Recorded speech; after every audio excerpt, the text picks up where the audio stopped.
Bonjour à toutes les étoiles. Ce mois-ci, on rentre dans le mois de Nissan. Nissan, en hébreu, Nes, c'est le miracle. Nissan, c'est le mois des miracles. C'est le moment de tous les miracles. On a tous besoin de miracles.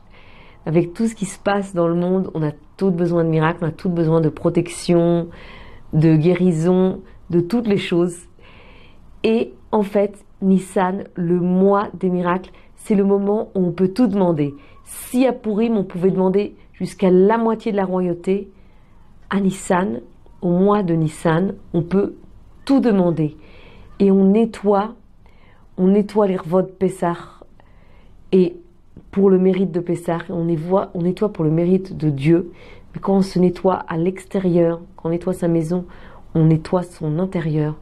Et Dieu il nous voit, il nous dit, tu es si belle ma fille, tu es tellement magnifique, tu es tellement propre de l'intérieur et de l'extérieur, tout est beau en toi. Tout ce que tu veux, je te le donne. Alors il faut absolument profiter de ce mois merveilleux, qui est le mois du printemps, qui est le mois de la renaissance. Également, nous on renaît, qui est le mois de la sortie d'Égypte. On va sortir de tous nos problèmes, de tous nos conflits, de tout ce qui nous tracasse, de tout ce qui nous préoccupe. Et on le voit également dans cette paracha qui s'appelle Vaïkra. On va commencer un nouveau livre, c'est le livre de Vaïkra. C'est le livre qui s'occupe beaucoup de la sainteté. Il est écrit que lorsque les jeunes enfants doivent commencer à étudier, ils doivent commencer à étudier le livre de Vaïkra. Pourquoi le livre de Vaïkra? Parce que c'est le livre des corbanotes. C'est le livre où on étudie les sacrifices, c'est les livres de la pureté. Il est écrit, et les purs étudieront la pureté. Les enfants, ils sont purs, alors ils doivent s'occuper de la pureté. Et de même, nous, aujourd'hui, dans ce mois de Nissan, si Dieu, Baruch Hashem, si Dieu a fait qu'on est arrivé à ce mois de Nissan, c'est-à-dire que également nous, on a cette pureté, et également nous, on va étudier cette pureté. Alors, pour cela, on va s'attacher à l'enseignement de Rabbi Nathan de Bretzlev, l'élève de Rabbi Nachman, et il explique comme ça. Tous les commentateurs se demandent sur Vaïkra. Il est écrit Vaïkra el Moshe. Vaïkra est écrit avec un petit aleph. Et il y a énormément de commentateurs qui s'occupent de ce petit aleph. Pourquoi, en hébreu on dit aleph zeira, pourquoi cette lettre, la dernière lettre de Vaïkra, est écrite en petit? Et Rabbi Nathan donne une très belle explication. Il dit, cela représente le tzaddik. Et cela représente le tzaddik qui cherche même un tout petit point pour juger l'autre et faire basculer le jugement vers le mérite, pour aider à faire que le jugement soit vers le bien. Maintenant, nous allons étudier chacun de ces mots parce que ce sont des mots très importants. On va étudier le jugement et faire basculer le jugement vers le mérite. Pourquoi il est écrit juger? En fait, il est écrit que si le tzaddik, si une personne se juge en bas, elle n'est pas jugée en haut. Ça veut dire quoi? Ça veut dire qu'une personne qui va se concentrer à se juger, à essayer de s'améliorer, et il y a vraiment écrit quelque chose dans le Zohar, et Ulama de Chushbena, c'est-à-dire un endroit où on fait sa cheshbon nefesh, son calcul intérieur. Lorsqu'on s'assoit avec soi-même chaque soir et qu'on réfléchit sur nos actes et on dit ici j'aurais pas dû agir comme ça, ici je dois m'améliorer, etc., alors en haut Dieu ne nous juge pas, parce qu'il s'est dit ma fille elle s'est jugée elle-même, elle a compris ici elle doit s'améliorer, ici elle doit changer, et si elle a compris ça, alors j'ai pas de jugement à lui faire, elle s'est déjà jugée. Que Dieu fasse, qu'il nous donne la force et la permanence de réussir à chaque choix, à chaque soir, s'asseoir avec nous-mêmes et se dire voilà, ici je dois m'améliorer, ici je dois changer. Et après, Dieu, si on le fait de façon permanente, Dieu va nous aider à nous améliorer, à nous changer dans tous ces points-là. Donc c'est très important de se juger, parce que lorsqu'on se juge ici-bas, Dieu ne nous juge pas en haut. Et qu'est-ce que fait le tzaddik? Il fait beaucoup plus que ça. il vient, il regarde le peuple d'Israël, il regarde le monde, et il dit, regarde Dieu, ton monde est tellement extraordinaire, il trouve tellement de points positifs dans le monde, que Dieu dit, je n'ai pas besoin de juger le monde négativement. Si ce tzaddik, si ce juste a réussi à trouver tellement de points positifs dans le monde, alors le monde a basculé du point positif. La balance des mérites est supérieure à la balance du négatif. Et donc, tout le monde bascule vers le positif. Et donc, je n'ai pas besoin d'envoyer des épreuves au monde pour qu'il s'améliore, puisque ce juste-là a trouvé des points positifs dans le monde. Et c'est quelque chose de très difficile, surtout pour les Français qui ont été habitués à l'esprit critique, à tout critiquer, à tout dire que ce n'est pas assez bien, que c'est manquant, qu'il nous manque quelque chose, que ça ne suffit pas, etc., etc. Non, c'est exactement le contraire. Il faut venir dire, mon Dieu, tout le monde est magnifique, le peuple d'Israël est extraordinaire, le monde va vers une amélioration, le monde essaye de s'aider, il y a énormément d'associations humanitaires qui viennent essayer d'aider, il y a une entraide humaine qui est de plus en plus grande, et au niveau de temps en temps quand même, on voit ça dans le monde, qu'il y a une entraide. Et c'est très important de voir le monde positif, parce que plus on voit le monde positif, plus on donne de la force à Dieu de dire, ah, mon monde est positif, je n'ai pas besoin de lui amener d'autres épreuves, parce qu'il est positif. Et également, j'ai oublié de dire que le juste, c'est celui qui arrive à trouver, à juger tout de façon positive. Et comment il fait pour juger tout de façon positive? Dire que même dans quelque chose qui nous a l'air complètement négatif, il va trouver une infime part de positif, et de là, il va faire basculer le monde vers le positif. Donc chaque chose, il faut trouver quelque chose de positif. Donc comment on fait ça? D'abord, bien évidemment, il faut commencer par soi-même. Parce que si on est pleine de haine et de colère envers nous-mêmes, alors cette colère, elle va jaillir sur l'autre, elle va jaillir sur le monde. Mais si on comprend qu'on a plein de points positifs, on est une étoile, on a plein de choses qui sont magnifiques, qu'on va révéler au monde, qu'on a à donner au monde, alors tout d'un coup, on a assez de force intérieure parce qu'on a trouvé ces points positifs en nous, alors on peut également les trouver dans l'autre.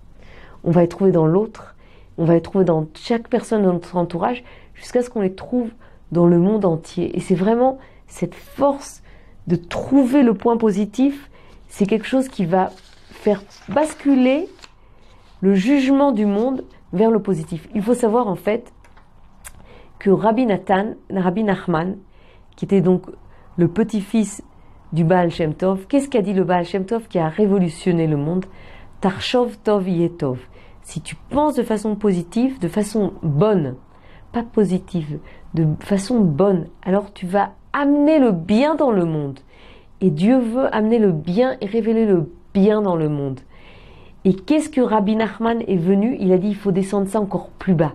Il a dit, dans chaque chose, tu dois trouver du positif. Parce que juste penser bien, c'est bien, mais c'est pas encore assez.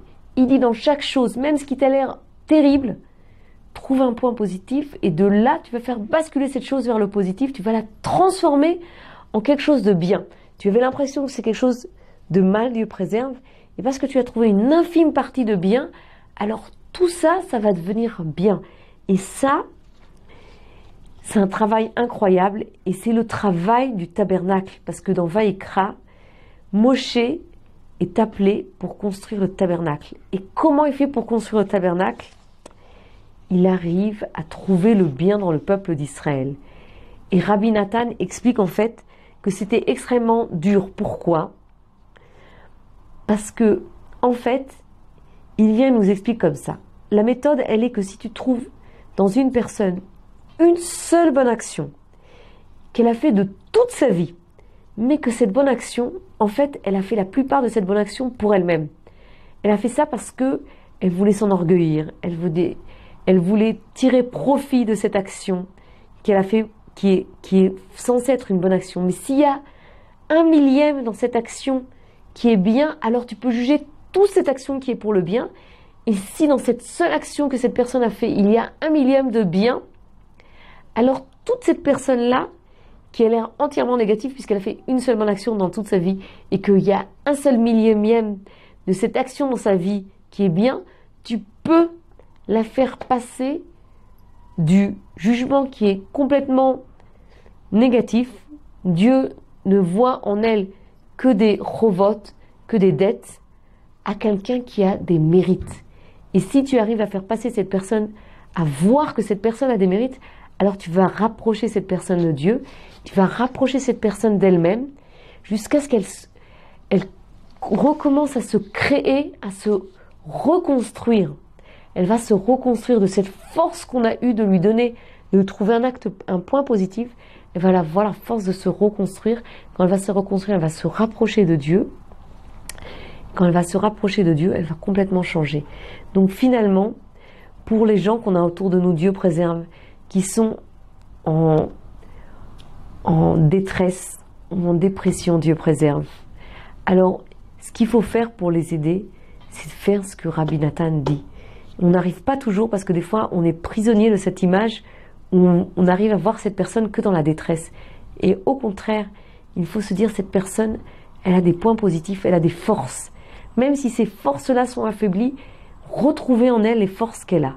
Et plus on a confiance dans les forces qu'elle a, plus on redonne à la personne confiance dans les forces qu'elle a. Et de là, elle va réussir à se reconstruire. Au lieu de voir en elle toutes les absences de force qu'elle a, le manque de force qu'elle a, les faiblesses qu'elle a, ça la détruit de plus en plus. Alors non, ce qu'on doit faire, c'est se concentrer sur les forces qu'elle a. Il ne lui reste qu'une seule force. Et cette force-là, elle est minime. Mais on va lui dire, ouais, mais tu as cette force-là. Et cette force-là, c'est extraordinaire. Et plus on va renforcer cette idée qu'elle a en elle, cette force-là, alors on va aider la personne à se renforcer et à se reconstruire. Et en fait, c'est exactement ce que Moshe Rabbeinu a fait avec le peuple d'Israël après le veau d'or. Il faut savoir qu'après le veau d'or, le peuple d'Israël, on dit que dans le veau d'or, nos sages viennent et disent que lors du veau d'or, le peuple d'Israël a transgressé les 3 plus grandes avérotes. Il a fait Avodah Zara. Avodah Zara, c'est l'idolâtrie. Il a fait Gilouy Arayot. Gilouy Arayot, c'est la perversion sexuelle. Et il a fait Shfichut Damim. Shfichut Damim, c'est verser le sang, c'est-à-dire qu'il a fait des tueries. Dieu préserve. Donc, tous les 3 pires transgressions, le peuple d'Israël les a transgressées. Et malgré tout cela, il est écrit que Moshe a réussi à trouver une infime part en Israël qui n'avait pas été souillée, et de cette infime part en Israël qui n'a pas été souillée, il a réussi à remonter le peuple d'Israël jusqu'à ce que tout le peuple d'Israël retrouve son mérite, se raccroche à son âme et à sa force, et retourne vers elle-même et retourne vers Dieu. Et donc vraiment, Moshe, c'est le tzaddik par excellence, c'est le juste par excellence. Il nous montre qu'est-ce que c'est qu'être juste. Être juste, c'est trouver en soi-même de quoi se remonter le moral. Et c'est trouver en l'autre de quoi lui remonter le moral. Si tu arrives à remonter le moral à une personne, tu es une juste. Lorsque tu as remonté le moral à une personne, tu es une juste. Et d'abord, lorsque tu te remontes le moral à toi-même, tu es une juste. Et après, tu fais ça dans ton entourage, tu es une juste. Et après, tu fais ça à énormément de femmes, tu es extraordinaire. Et c'est une force. Grâce à Rabbi Nachman et à Rabbi Nathan, et grâce à Moshe Rabbeinu qui a ouvert cette force incroyable de remonter, de voir que non, Dieu veut détruire le peuple d'Israël. Moshe lui dit non, ne détruis pas le peuple. C'est un peuple extraordinaire. Il a des qualités, ne le détruis pas. Et à chaque fois qu'on se dit en nous cette phrase, tu es extraordinaire, Dieu t'aime, tu es extraordinaire, tu es tombé, mais demain tu vas être meilleur. Alors là, Dieu est content de t'avoir créé. Il se dit, ouais, c'est ma fille. Elle a compris, elle est en train de se relever. C'est pas grave. Elle est tombée une fois, mais elle se relève. Elle va continuer et c'est magnifique. Et en fait, Rabbi Nathan, dans le petit Aleph de Vaïkra, il nous rattache à la principale Torah de Rabbi Nachman, qui est la Torah Azamra. Azamra, c'est je chanterai. Il faut se rappeler également que chanter, c'est une immense délivrance. Le Rav Besançon en parle beaucoup, et le Rabbi Nachman en parle beaucoup, du fait que lorsqu'on chante, on se relie à notre âme profonde, on se relie à Dieu. Dieu, il a un chant de la délivrance, Az Yashir Moshe, et à ce moment-là, chantera Moshe et le peuple d'Israël. On va toutes chanter le chant de la rédemption. Et donc, il faut chanter et il faut se raccrocher à ce petit Aleph. En fait, le Aleph est également écrit comme un Vav et deux Yud. Un Yud en haut et un Yud en bas. En fait, le Yud en haut, c'est notre potentiel et c'est lorsqu'on monte. C'est lorsqu'on est dans la montée de notre vie, lorsqu'on a des réussites, etc., etc. Le Vav, c'est la réalisation. Et le Yud d'en bas, c'est notre potentiel et c'est lorsqu'on tombe. Mais il faut savoir que ensemble, toutes ces deux Yud et ce Vav, ça forme le Aleph, c'est une unité. On est dans cette unité où on va de temps en temps tomber, on va retravailler sur nous-mêmes et on va remonter. Et on va retomber, retravailler sur nous-mêmes et remonter. Et on va être dans le potentiel jusqu'à ce qu'on arrive à passer le potentiel à la réalisation. Et de nouveau, on va avoir un nouveau potentiel et une nouvelle réalisation. Donc on est constamment dans ce mouvement qui est de haut et de bas. Et comment on fait pour arriver à vivre dans cette sinus, comme ça, dans cette courbe sinusiale. Maintenant, la première chose, c'est qu'il faut savoir que plus on est précise avec soi-même, et plus on travaille sur soi-même, et plus les chutes sont petites. Il faut demander à Dieu que les chutes soient petites, pas trop grandes. Mais également, il faut savoir que il y a une Torah très importante, il y a un enseignement très important de Rabbi Nachman qui dit qu'il faut transformer les Torotes en Tfilotes. Il faut transformer les enseignements en prières. Ça veut dire quoi? Ça veut dire que des fois, on comprend des choses, mais si on fait que comprendre des choses et qu'on ne prie pas pour que ces choses-là, elles soient dans notre vie, alors elles vont rester des choses au niveau théorique et ça ne va pas nous aider. Il faut demander, il faut prier ces compréhensions. Il faut constamment prier pour nous et pour tout le peuple d'Israël, qu'on ait Emouna, qu'on ait la foi en nous-mêmes. Quand le dit Rav Besançon, la vraie foi, c'est la foi en nous-mêmes. Qu'on croit qu'on soit persuadé que Dieu nous a donné une force et que cette force, il veut qu'on l'applique, qu'on la réalise dans le monde. Et lorsqu'on a cette force-là, alors on est forcément lié à Dieu. C'est la foi. Ensuite, qu'on ait la bitachon. Bitachon, c'est la confiance. On ait confiance en Dieu, que tout ce qui se passe dans notre vie, c'est pour nous améliorer. Et surtout, qu'on demande la simra, qu'on demande la joie de vivre. Qu'on soit constamment dans la joie de vivre. Parce que lorsqu'on est dans la joie de vivre, on ramène vers nous toutes les énergies, toutes les choses qu'on doit faire. On a la force de les faire. Parce qu'on est dans la joie. On se lève dans la joie. On vit dans la joie. Tout ce qu'on fait, on le fait dans la joie. On est avec nos enfants dans la joie. Tout, on le fait dans la joie. Et c'est extrêmement, extrêmement important. Et lorsqu'on est dans cette foi, dans cette confiance et dans cette joie, alors on a la force de tout transformer vers le bien, de tout passer vers le bien. Ce qui nous a l'air d'être des dettes envers Dieu, on arrive à l'en transformer vers des mérites envers Dieu. On juge tout vers le mérite.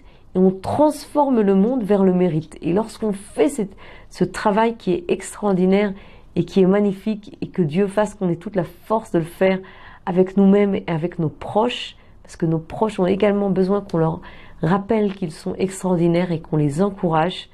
Et plus on va les encourager, que Dieu fasse qu'on ait plus de critiques, parce que la critique est destructive, complètement destructive. Notre génération n'a pas besoin de critique, elle a besoin d'encouragement.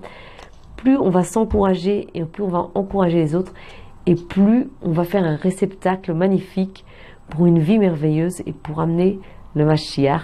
Donc que nous ayons une vie de émouna, de foi, de bitachon, de confiance et de simcha et de joie, parce qu'on a fait ce travail de tout le temps, chercher le mérite en l'autre. Et lorsqu'on cherche le mérite en l'autre, on sera également plus en conflit avec notre entourage, on sera en paix avec notre entourage, et c'est très important parce que Pessah arrive, il va voir le soir du Seder, et malheureusement dans toute famille, il y a de temps en temps des petites disputes, alors que Dieu fasse que lorsqu'on voit les points positifs dans notre famille, dans notre entourage le plus proche, alors on va passer un Seder magnifique parce qu'on va voir à chaque fois le mérite qu'il y a en chaque personne, dans notre belle-mère, dans notre belle-sœur, dans nos enfants, dans notre mari. Et ce sera une fête familiale extraordinaire, pleine de joie. On va être occupé que à chercher les points positifs dans chaque personne qui nous entoure. Que Dieu nous donne la force, qu'on ne trouve que des points positifs dans toutes les personnes qui nous entourent et en nous-mêmes. Et là, on amènera la Géoula Shlema. Shabbat Shalom à toutes.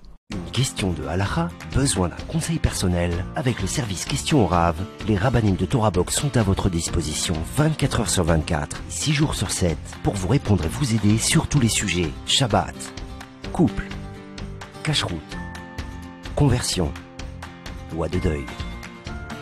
Question au Rav, c'est 13 000 questions reçues chaque année et répondues par écrit sur le site Torah Box et par téléphone, un appel reçu toutes les 4 minutes. Question au Rav, un service exceptionnel, gratuit pour vous.